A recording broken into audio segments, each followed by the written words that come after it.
Muy queridos hermanos, especialmente mis hermanos obispos, sacerdotes, pienso en Monseñor Néstor, que conoce a las hermanas de las comunidades de aquí hace muchos años. Ahí señalo a Remilla, porque si no lo nombro a Néstor, Remilla se va. Y, por supuesto, querido Guillermo, que tanto tuvo que ver con su insistencia, tesón y todo lo que quieran imaginar para que sea aprobado el milagro, signo que dio paso a esta canonización. Bueno, de Jorge puedo decir muchas cosas, pero las dejo por acá. Pero también conoce mucho a las comunidades. Querida hermana Ivana, y en tu nombre de todas las hermanas, no solo de esta diócesis, sino de la región y del mundo, que has entronizado esta imagen de María Mantovani. Los motivos son realmente tantos, eclesiales pero universales, no porque la beatificación no haya sido importante, la tenemos de intercesora, rezamos, pero ahora una canonización implica teológicamente algo mucho más profundo, ancho, alto y un carácter universal en aquella persona que invocamos. Pero por supuesto, esto tiene motivos de gozo que se multiplican en nuestra arquidiócesis, las comunidades de Bahía Blanca, la comunidad de Carmen de Patagores. Y como bien dijo la que nos regaló esta síntesis de la vida de María Doménica, el hecho de que los dos milagros para la beatificación y canonización hayan ocurrido en nuestra ciudad, en el ámbito del Hospital Pena e Italiano, donde las hermanas están presentes, es un regalo muy grande. Y como bien decía Guillermo hoy y muchas veces, ¿qué querrá decirnos el Señor a nosotros, no solo de la diócesis, sino de esta ciudad, al haber concedido estos dos milagros inexplicables para la ciencia al momento, para llevar al altar a esta gran santa? La síntesis de todo es Eucaristía, acción de gracias que celebra un cuerpo entregado, sangre derramada. Y esa entrega, en palabras de la santa, significa rezar, padecer, santificarse. Y no vamos a transportar sus tiempos a los tiempos actuales, pero no cuesta mucho hacerlo. Tiempos de pobreza, tiempos de guerra, tiempos de peste. En aquel tiempo la Primera Guerra Mundial, la peste española y una enorme pobreza. Ella, al ser pobre, no pudo seguir estudiando a pesar de sus dotes y talentos. Pero esos tiempos, como los actuales, también sirven en la providente mano de Dios para podas y brotes nuevos. Y hoy, bueno, especialmente vamos a pedir por dos hermanas muy queridas que justamente en medio de la peste entregaron su vida trabajando sin descanso, la hermana Luciana regional y la hermana Graciela. Pero la luz pascual ilumina todo de una manera sorprendente, ilumina lo dicho y hecho por Jesús, sus palabras y gestos para este día, hoy. Sobre todo porque el Evangelio de hoy encuentra a Jesús en el contexto de la última cena. Y las lecturas, Hechos de los Apóstoles, que nos acostumbramos en este tiempo pascual, recuerdan el crecimiento, el dinamismo de la Iglesia. Hoy lo escuchamos a Pedro hablando a las autoridades, exhortando a aquel que lo había negado a Jesús. También lo vemos a Pablo, que en otro contexto dice es necesario sufrir mucho, pero para que el Evangelio pueda anunciarse. Es el crecimiento dinámico de la Iglesia, podríamos decir cuantitativo, en comunidades. Y luego la novedad total y definitiva que nos permite saber hacia dónde vamos, esta nueva Jerusalén, donde se ancla la esperanza. Esto de haré nuevas todas las cosas del Apocalipsis. Recién hemos cantado, la hermana ha cantado el Salmo 144, tú eres mi único rey. Es hermoso del Antiguo Testamento, pero sorprende que en el Nuevo Testamento Jesús, en esa alegoría del juicio final, al terminar dice algo muy distinto que cualquier presidente, rey, reina del mundo se animarían a decir. Vengan a reinar conmigo, benditos hijos de mi Padre. Hoy se han sumado a ellos de una manera declarada por la Iglesia 10. Muchos son conocidos, otros fundadores de institutos religiosos. Algunos 2 son mártires, uno en la India del siglo XVIII, el otro en Dachau, preso por los nazis.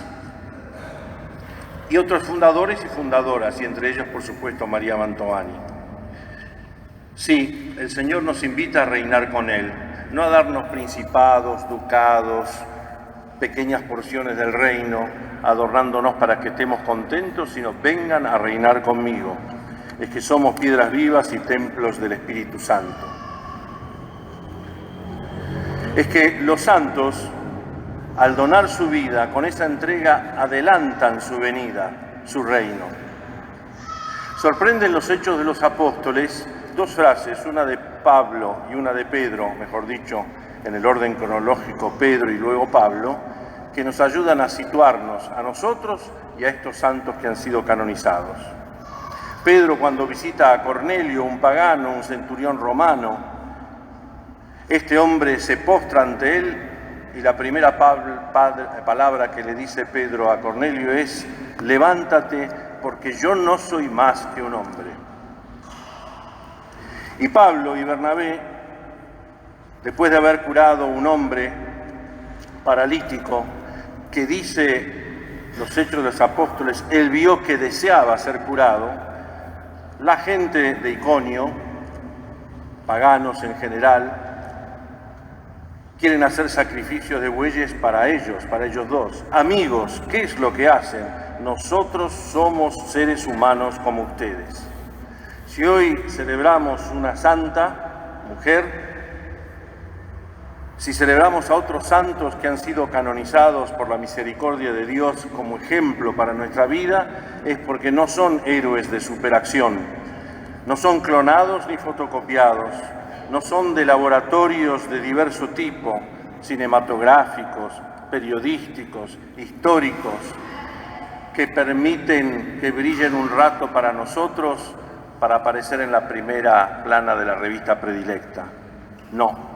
Vivimos este tiempo de la Iglesia, desde la resurrección de Jesús hasta su retorno. Nos anima y nos da esperanza que Jesús diga: sí, volveré pronto. Amén. Así termina el Apocalipsis. Y de parte de la Iglesia, un suspiro amoroso: ven, Señor Jesús. La pasión de Jesús, que hemos celebrado hace relativamente poco, 5 semanas, nos llena, como a los apóstoles, de dudas, sentimientos de abandono, turbación. Y se evidencia en aquel tiempo lo mismo que hoy. Interrogantes. ¿Qué va a pasar de nosotros? Son interrogantes que esta situación suscita. ¿Dónde está el Señor? ¿Cómo estará presente entre nosotros, tal como lo prometió? Pero la partida de Jesús,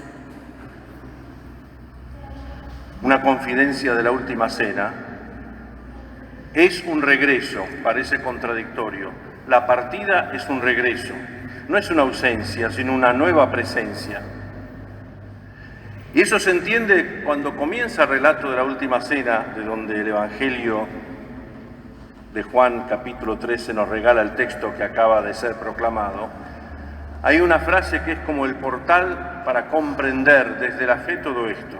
Sabiendo Jesús que había llegado la hora de pasar de este mundo al Padre, Él, que había amado a los suyos que estaban en el mundo, los amó hasta el fin. Ahora se entiende que el Evangelio, breve texto que se ha leído, aparezca 3 veces la palabra glorificación. la glorificación. La cruz no es el final, sino el paso al Padre. No es la muerte, sino el anuncio de la ascensión. Iré y les prepararé un lugar. Habiendo amado a los suyos, los amó hasta el fin. Los amó hasta el fin, y lo reconocemos en la última cena en el gesto del lavatorio de los pies, en las confidencias y en la misma muerte anunciada. En la vida de los santos, como en la vida de Jesús, se presentan algunos contrastes que nos son difíciles de combinar o armonizar. Jesús habla de un amor más allá de toda medida, con una intensidad inaudita, y como contraste la traición de Judas, la negación de Pedro y la huida de todos los otros. Jesús habla de su dignidad, del retorno al Padre, de su glorificación, y como contraste aparece lavando los pies, un servicio típicamente de esclavos durante la cena. Ni siquiera antes de la cena, como hacían algunos esclavos para acoger a los que venían de lejos. No, en medio de la cena. Resulta algo paradójico que para Dios su grandeza esté hecha de amor, de servicio y de humildad. Y en este sentido es contradictoria con el sentido de nuestra grandeza humana, que significa elevarse, significa tomar distancia, significa hacerse servir. Pero el Hijo del Hombre no vino a ser servido, sino a servir. Y María nos recordará, he aquí la servidora del Señor. El lavatorio de los pies que precede el texto que hemos proclamado no es una advertencia moral, tienen que hacer esto, sino una revelación interior de la profundidad de Dios. Desde su interioridad de Dios y su profundidad de su persona, surge el lavatorio de los pies. No es un look, una moda, no es algo cool o fashion que hoy sirve y mañana no. Cristo se ha hecho disponible en las manos del Padre. ¿Cómo? Sirviendo y donándose. Por eso es la imagen y transparencia del Padre. Y es una lección para todos sus discípulos y para nosotros. La vía del servicio es una afirmación de su dignidad. Fíjense que en el Evangelio de Mateo tenemos 8 bienaventuranzas, en el de Lucas 4, en Juan hay 2 bienaventuranzas. Una cuando termina de lavar los pies y dice: ustedes serán felices si conociendo estas cosas hacen lo mismo. Hagan esto los unos a los otros. Ustedes serán felices. Y luego, después de la resurrección, aquello que le dijo a Tomás: felices los que crean sin ver. Sí, la pasión es la glorificación del Padre de parte de Jesús. El yo soy de Jesús, que nos ayuda a intuir en Él y a creer en Él al mismo Dios. La cruz es para que tengamos vida. La cruz es para que sepamos que Él es. La cruz es para atraernos a todos hacia Él. Esta es la hora, la pasión y la glorificación de Jesús y de aquellos que queremos seguirlo, algunos en grado heroico, la querida Madre María Doménica. Parece mentira decir partir, separación, porque aparecen nuevos contrastes. La cruz es condena y juicio. Condena y juicio del mundo por su fracaso. Jesús fracasó. Pero al mismo tiempo es Pascua y paso a una nueva presencia. Jesús dice varias veces en la última cena: me volverán a ver. Me volverán a ver. Volveré a llevarlos conmigo. Ustedes me verán, el mundo no me verá y se alegrará, pero volveré a ustedes, me volverán a ver. Estoy citando todas las veces que Jesús lo dice en la última cena. Pero no es el tango volver con la frente marchita, es volveré porque les preparo un lugar. Sí, Volver significa verlo aparecido, resucitado, es lo que anuncian los apóstoles.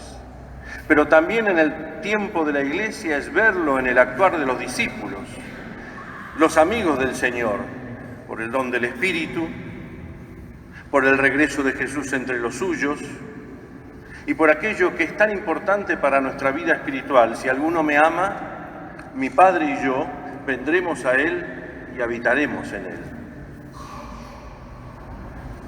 Y esto es el amor fraterno, observar sus mandamientos. Jesús dirá, así lo dice Juan en la primera carta, es observar su palabra. Así se hace presente, así se lo busca y así se lo encuentra, en su palabra, en su mandamiento. En dos oportunidades Jesús utiliza la expresión los unos a los otros. ¿Cuáles? La del servicio en lavarle los pies. Hagan esto los unos a los otros. Y luego el amarse. Ámense los unos a los otros.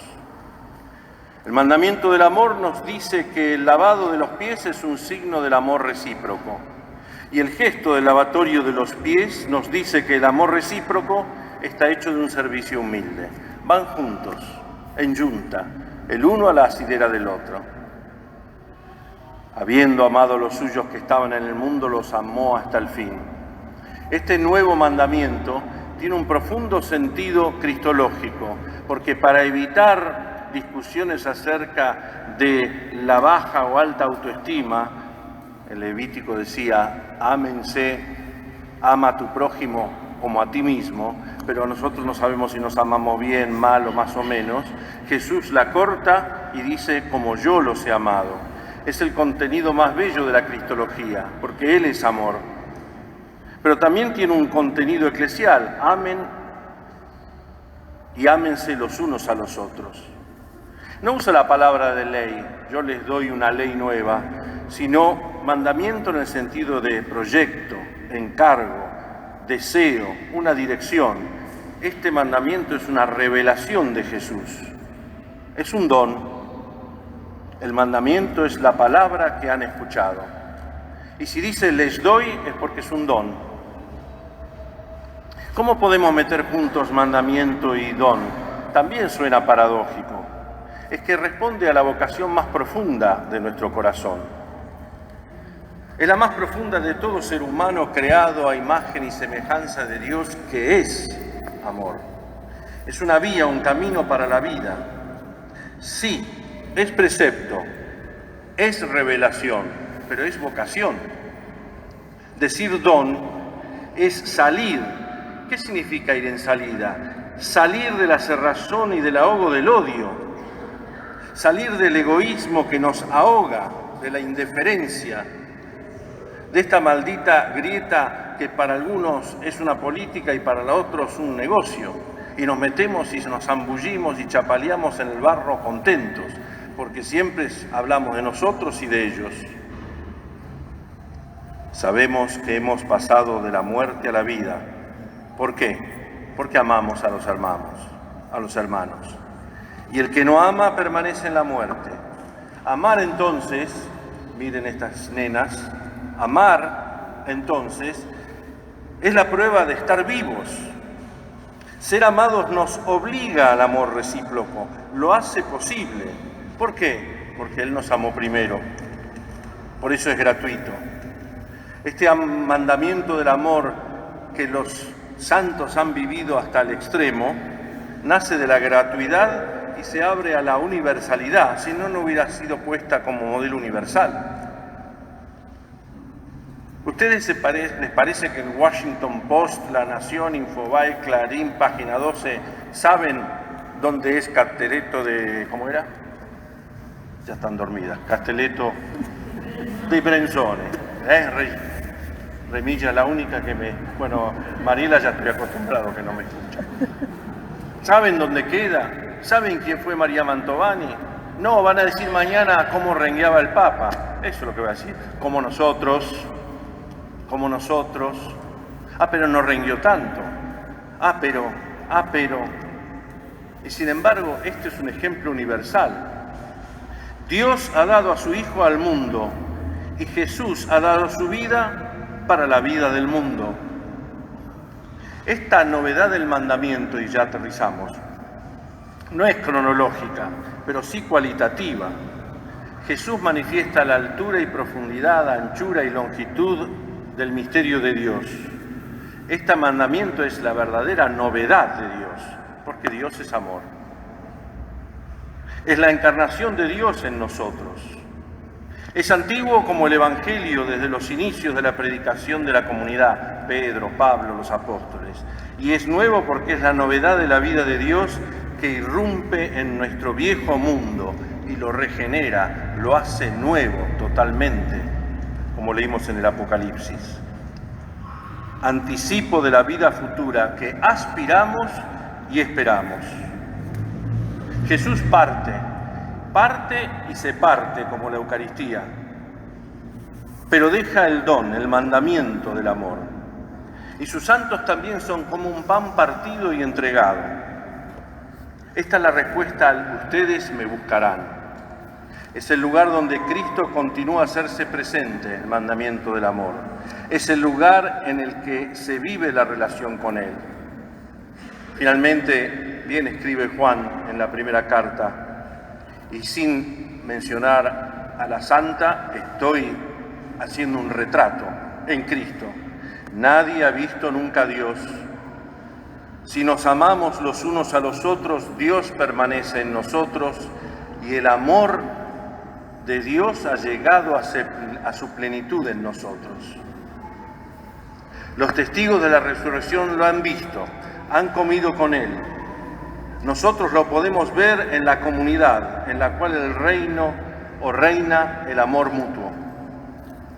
Aunque no sea directamente Jesús visible, por el amor Dios permanece en nosotros y ha llegado a su plenitud en nosotros.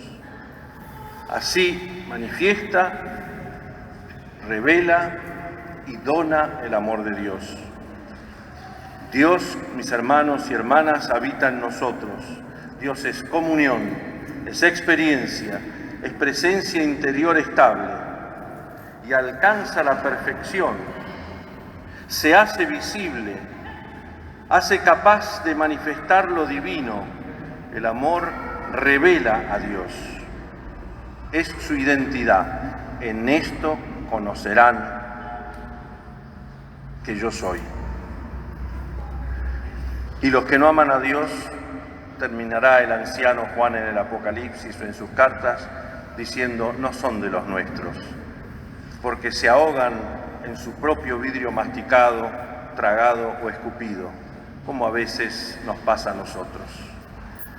Felicidades Bahía Blanca, felicidades esta arquidiócesis, hermanas, nenas que se han vestido de punta en blanco y que son las primeras que me señalan que es hora de terminar.